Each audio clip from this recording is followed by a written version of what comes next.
Is it a small thing for you to weary man? But will ye weary my God also? Therefore the Lord himself shall give you a sign. Behold, a virgin shall conceive and bear a son, and thou shalt call his name Immanuel, which means God is with us. So the story's been changed. No, it hasn't been changed. Because imagine these were eyewitnesses, right? And they were also gathering events from people what they heard. So obviously, like imagine like you had an event that happened, like a car crash. Who is the Son of Man in that? That's him saying, that's literally him affirming that he's the Son of Man coming down. I am the Christ, the Son of the Blessed. No, he literally said that. And you will see the Son of Man come to the right hand of the Father. Made a lot of people go to the Kaaba. That made a lot of people in Saudi Arabia at the time go to the Kaaba and do worship, which was more bad than the other pagans what they were doing. Kaaba's just a mosque, so you can go inside and pray inside the mosque. Yeah, I mean, I think it's from the Temple of Solomon. I think from my perspective on the Kaaba. Obviously, the Kaaba's a black box, and right? It can be like any black box. You know what I mean? They're not like, they might not be worshipping it. They might be. Not any box, but it's a location. Yeah. That Abraham built the mosque. But there's no historical proof that Abraham did build it, right?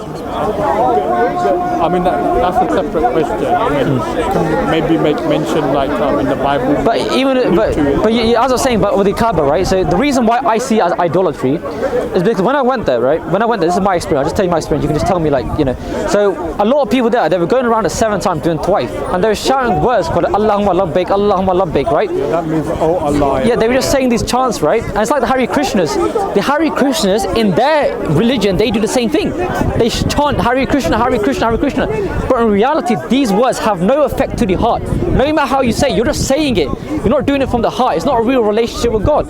And these people would just say these words and it will not have any effect. It's just words. It's just. You should believe in religion out of sincerity and devotion. Like, you shouldn't do it just because you happen to be born into that religion. Yeah. And you shouldn't like memorize words like in parrot fashion.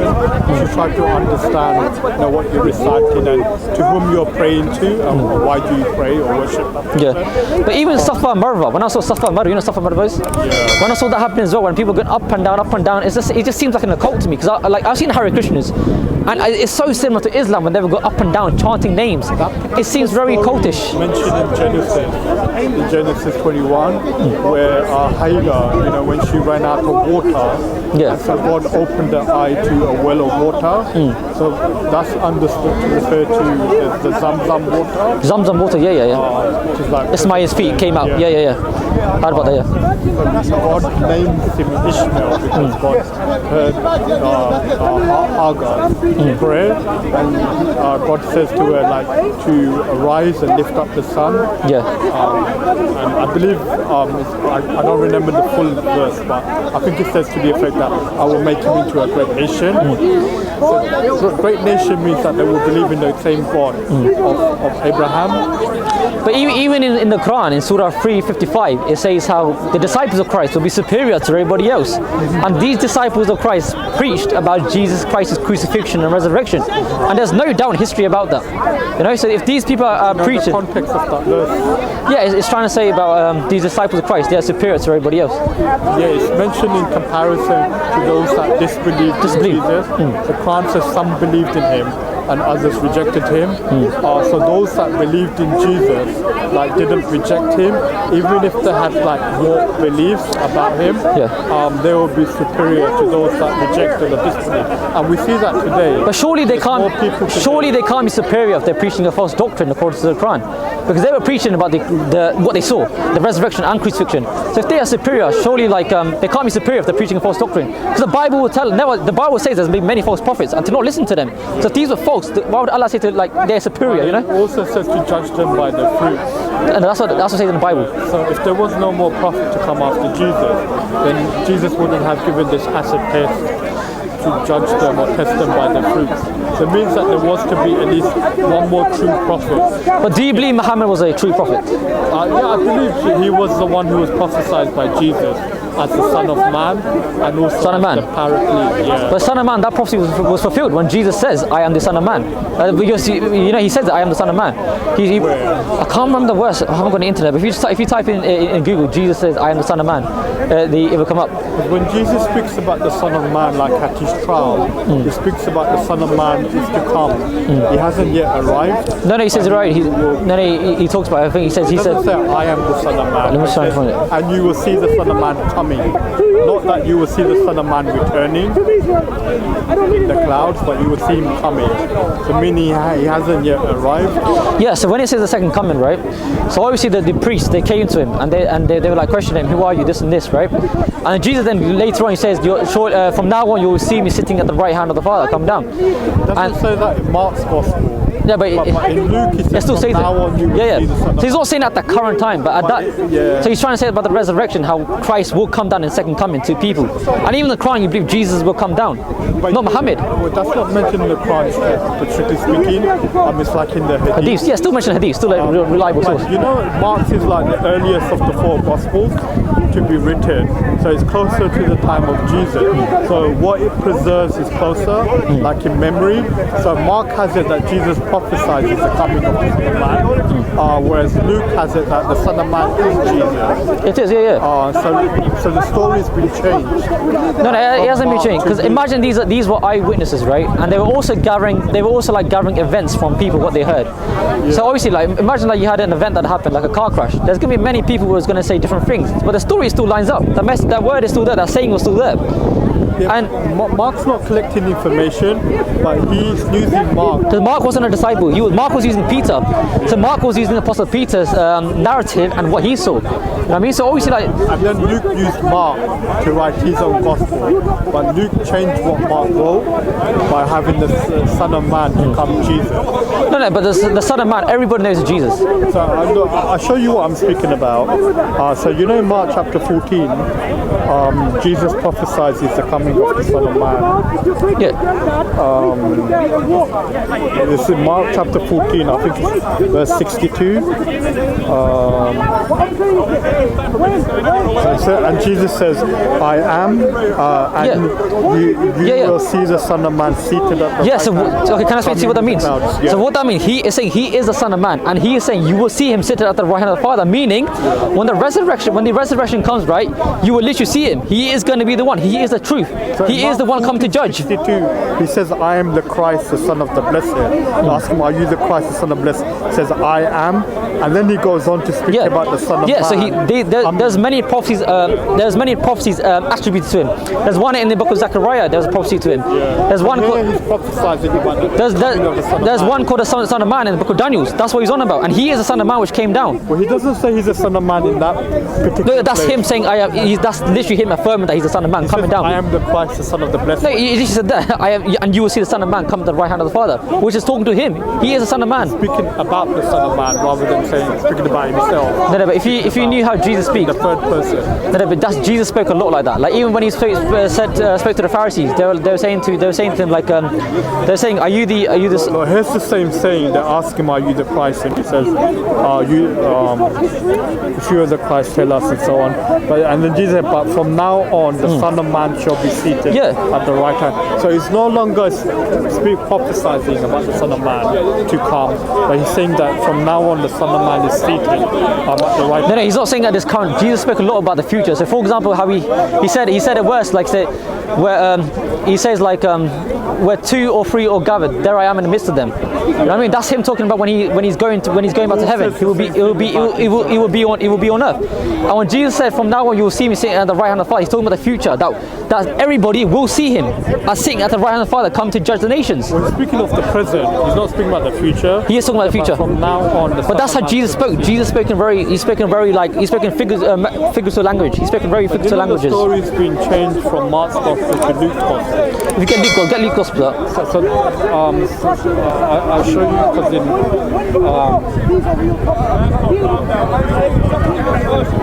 I'll just show you side by side.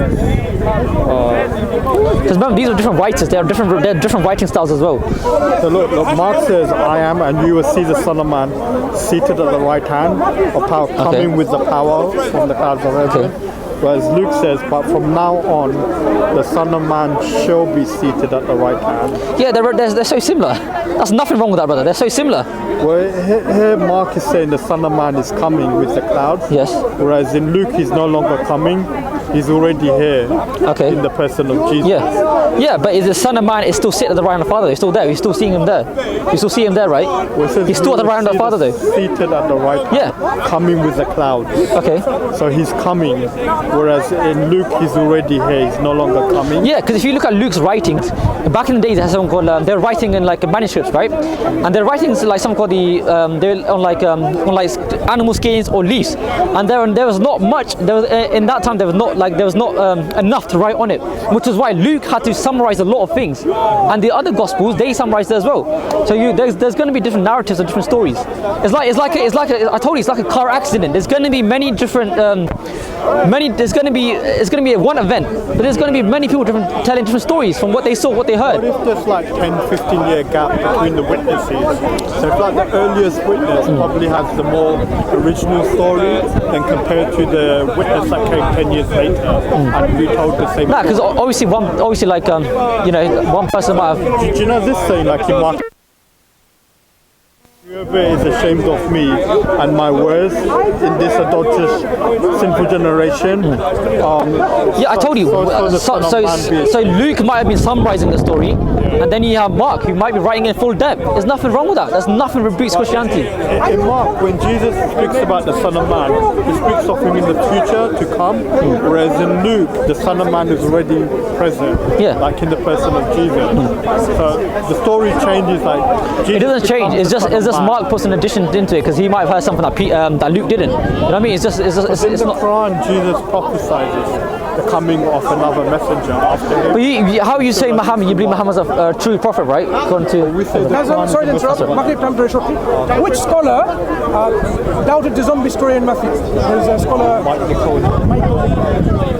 So you know how you said Muhammad's a false true prophet. We were talking about that, but I didn't really bring it into you. But the reason why I believe how Jesus cannot preach about him, because if you look in the Old Testament, in the book of Deuteronomy, it says that a false prophet will not have any sorcery done upon them, right? And then let me get the verse up. It says in let me say in I actually break my fast. Okay, but here's the thing, right? You're welcome to come and join us.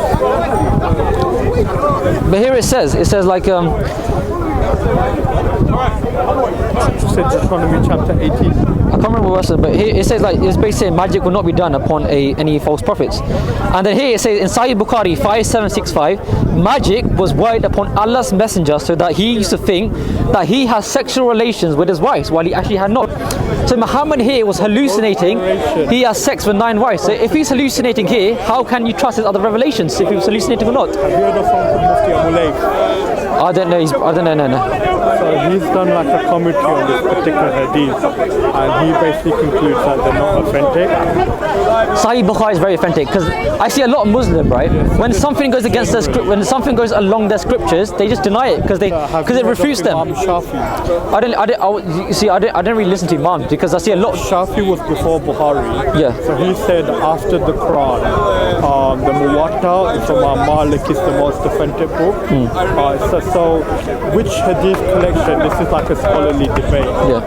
Because Bukhari was very all scholars agree with it. Even like people who come here like Muhammad Hijab, they agree with it as well. Some scholars said the Muwatta from Malik is more authentic than Bukhari. But you have to take each hadith on a case by case individual basis. But check out Mufti Abu Layth. He's done like a series. I know. But I don't know, man. I think like even Muhammad when he says his aorta was cut off. But you know what I mean? What the Quran says is those that place their trust upon Allah, Satan has no power or no authority over them. Yeah.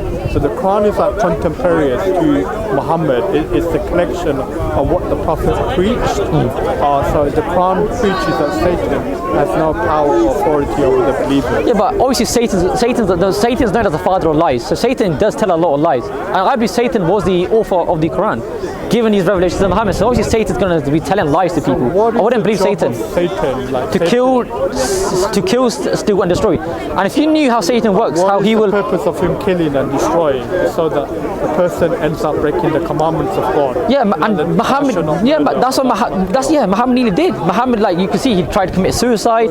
He beat his wife up. Again, that's not in the Jihad. That's not in Surah 4 faithful.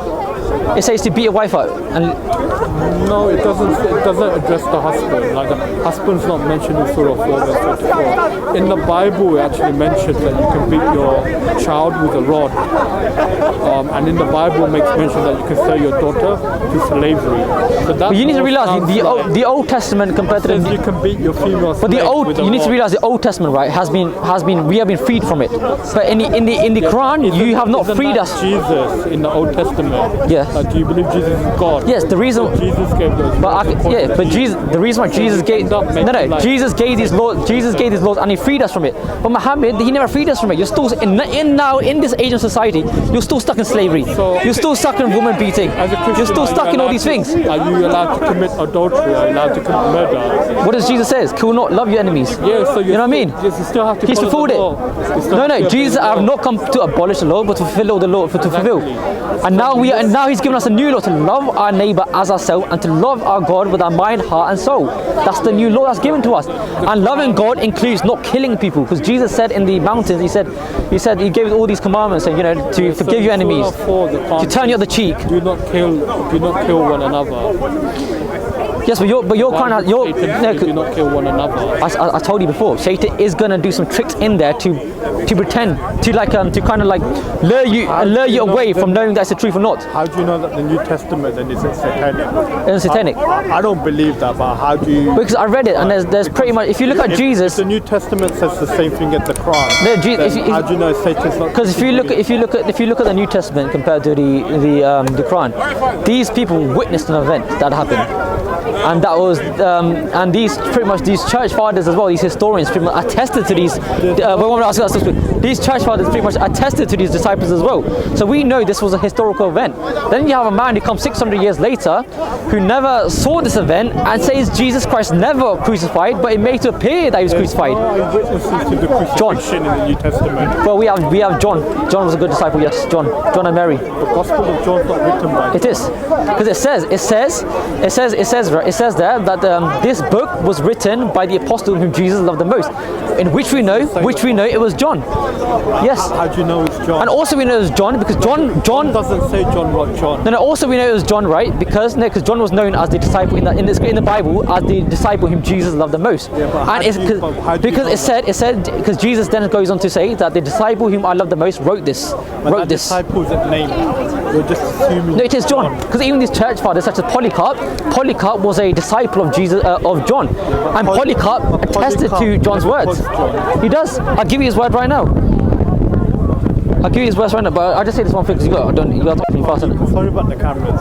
That's right, man. The problem with the cameras is it takes out the sincerity or genuinity of the conversation. That's right, man. That's right. You're just more conscious about how you look on camera. Yeah. No, I don't really like camera. I don't know. It's alright, man. It's alright. Hopefully next time we can speak off camera. Yeah, but Polycarp. Polycarp never quotes the Gospel of John. He quotes the other Gospels, but he doesn't quote John's Gospel, which is one of the reasons why scholars doubt the attestation that John wrote John. And even the Gospel of John tells you that it wasn't written. Here it is. And this was the words of Irenaeus, who knew Polycarp. And this is what Irenaeus said. He says, I could tell you the place where the blessed Polycarp sat to preach the word of God. It is yet present to my mind with what gravity he everywhere came in and went out. What was the I'll still say so. What was the sanctity of his deportment, the majesty of his countenance, and what were his holy exhortations to the people? I seem to hear him now relate how he conversed with John and many others who had seen Jesus Christ. These were the words which he heard from the mouth. So this is more reliable to believe than somebody who came 600 years later. Yeah, but Irenaeus knew Polycarp, he knew Eusebius, he knew Ignatius. We have Polycarp's writings where Polycarp quotes the other Gospels, but he never quotes the Gospel of John. And Polycarp himself never says he knew John. It's only Irenaeus No, Polycarp. It says here, isn't it? Polycarp said to it says it here. Yeah, it says, I seem to hear him now relate how he conversed with John and many others who have seen Jesus Christ. But Iranians wouldn't lie, because these church fathers, the reason why they wouldn't lie, because they pretty much died based on their faith. Why would these church fathers make a lie up, then die for their faith? Doesn't make sense. So what these church fathers said, and these were true men of God, they have no motive to lie.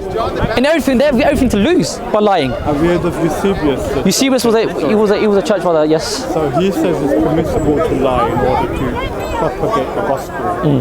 So he's willing to lie in order for the gospel to be spread. I don't believe that, because Eusebius pretty much died by faith or preaching the gospel. Check that out. It's Yusuf Ishmael in his debate with James White Hastings. Anyway, but I'll let James White? Yeah, I hate him. I was watching James White yesterday with Anna Rashid. I don't hate James White, I just think that he's so bad. Did you see the recent debate with him and Del Tucky?